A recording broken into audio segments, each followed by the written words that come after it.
Good morning, colleagues and friends. And today I'd like to introduce you to Karyn Walsh, CEO of Micah Projects.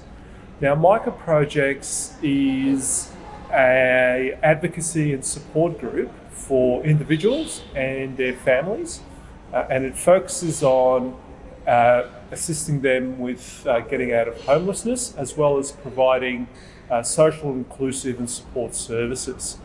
Now, Karyn has agreed, and we are really thankful for her to participate in our customer reference group, which will help to guide the public trustee as it moves towards its trust, transparency and engagement agenda.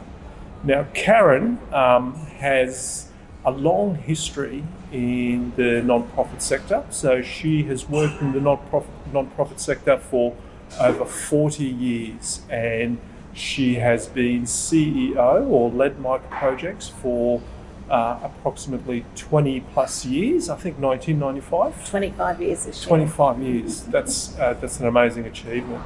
So she brings a world of wisdom and experience to the sector.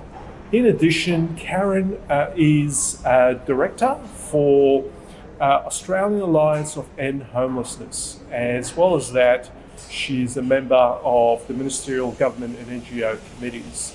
So Karyn, what an impressive resume. And in addition, I should say, is that she has been recently awarded an Order of Australia. She was, to be specific, a member in the General Division of the Order of Australia. So Karyn, welcome. Thank you. Now, we are really delighted for you to engage in this conversation and for us to find out some more about Micah Projects and its role. So to start off with, can you tell us about Micah Projects in a little bit more detail, what it is and how it contributes to the community? Sure. Micah Projects is 25 years this year, so we started from the South Brisbane Catholic community many years ago with the desire to have an independent organisation that worked with disadvantaged people. At the time, homelessness was a very real issue because people couldn't even get into the church without people sort of being obvious and present. However, many people in that community at that time were very passionate about social justice, and that's what we were really formed as, a social justice organisation, and looking at all of the elements that really create inequality and injustice at an individual level, but also at a community level. Yep, great. Now, from Micah Projects perspective, now it's been an organisation that has been there for 25 years. Now, if I ask, from a public value perspective, what difference does Micah Projects make on a day-to-day level to an individual? Well, we hope we make say? a difference. Yep. We really strive hard to make a difference, to improve the quality of life of people and to reduce the power imbalances, I suppose, between the systems that people have to engage in and their decision making and quality of life as individuals. I mean, we now have several streams of services, so homelessness is just one, and within homelessness we have a street outreach team, we have a community hub that people can walk into, make an appointment or ring by phone, that directs people to what services. You would often get a call from us from that hub. Our street to home team would ring when we find people on the streets who don't have an income and we need to get them somewhere to stay, and we need to negotiate, well, what can they pay or not pay.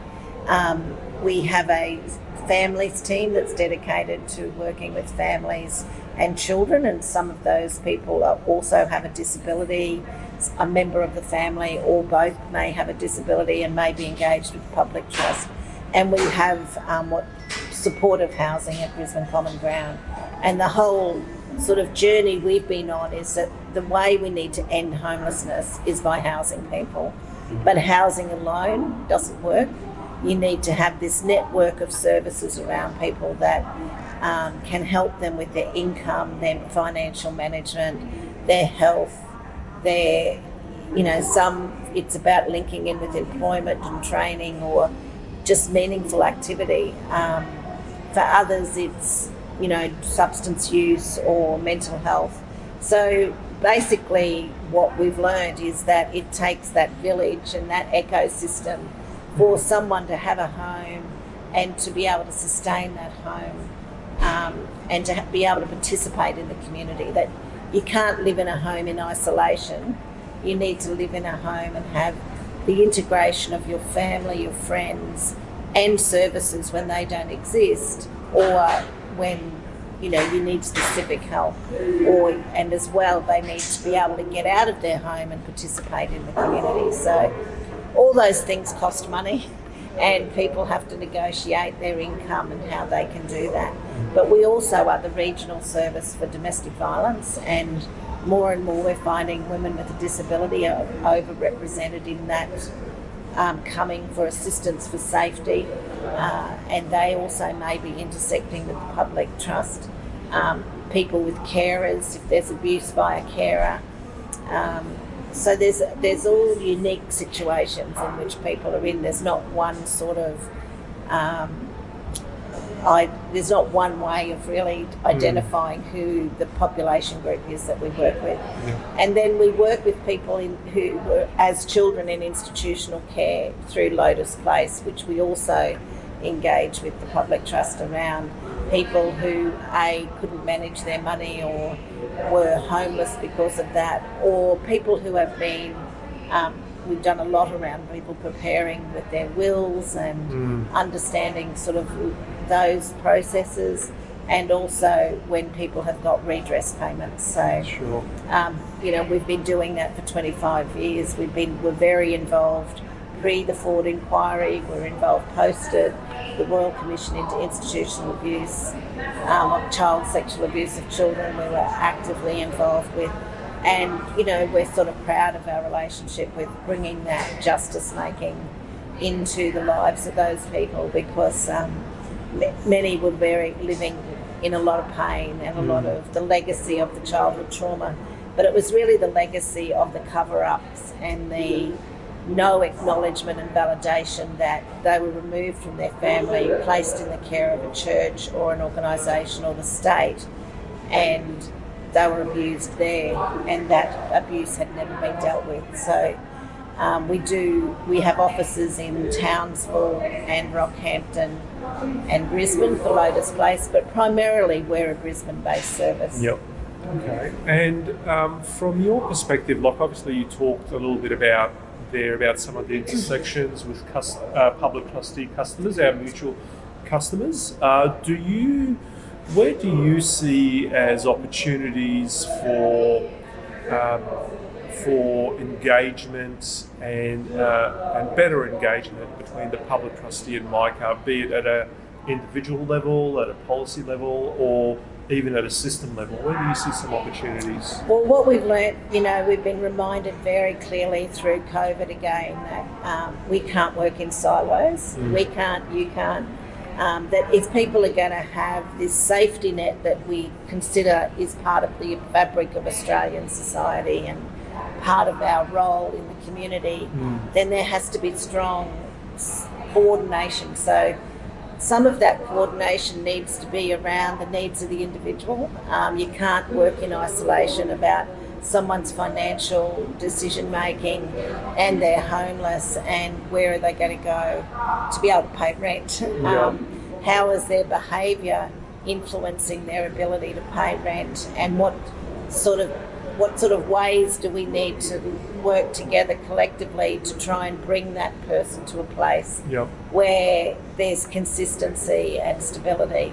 So we can't do that alone, and certainly with financial management, that's a critical part in someone's stability and their decision making. So I think we all have to work a lot more in service coordination capacities, but also just at a system level, we all need to know each other's role, how we enact that role, what's the first thing you do if someone we think needs a public trust to manage their money. Then when you do, how do we work together so that person still has agency, but then, is also making decisions that are good for them, for their life, like just leaving choice to someone when they're actually homeless and using all the money on things that probably are good for them. Yep. Well, then you've got to somehow come together and talk about and that help them and do the guide in the right solving. direction. Yeah. And I think that the public trust has a role in that. Yeah. So what you're saying is for public trustee staff to see Micah as a partner and to engage and collaborate with it to ensure the best outcome for customers. Yep. And lots of other NGOs, because I think we are living in a time where financial abuse is becoming more prevalent. The whole relationship between safeguarding the safety of people with a disability, not just physically, but also financially. So I think that the closer people are to the reality of people's lives, they can contribute to informing decisions, that are going to have an impact on people. Because sometimes without seeing it, like as we've seen through COVID, you sort of get one picture, but then when you actually go and see people and see what's happening, it gives you a different lens, and sometimes that people need help to have the language and the understanding of what's happening and to be able to bring that to you, whereas I think sometimes there is that need for collective discussion to come to the right solution. That's a good suggestion. Now, you talk a little bit about elder abuse on the rise. What do you see are some of the issues over the horizon or opportunities over the horizon for our respective organisations or for our sector? I think managing the power dynamics around money is always, people need to understand what you do in simple ways. They need to understand the fees for the services that you provide, particularly if people do end up with a lump sum of money because they've never understood what having a lump sum of money means.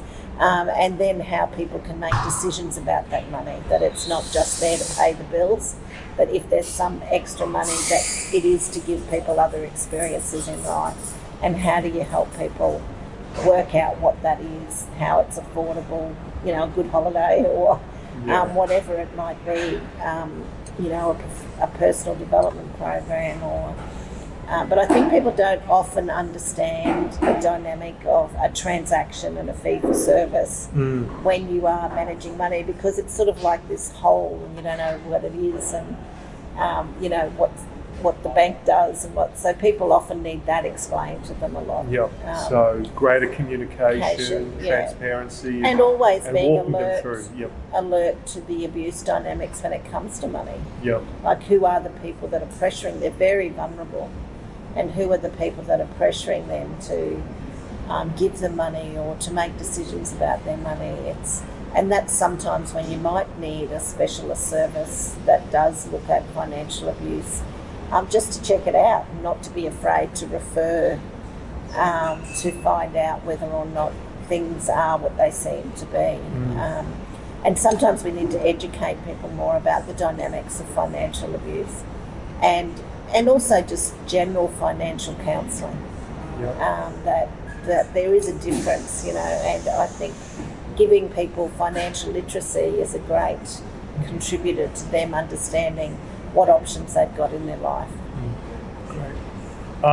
Now, you've given some really good suggestions in this chat.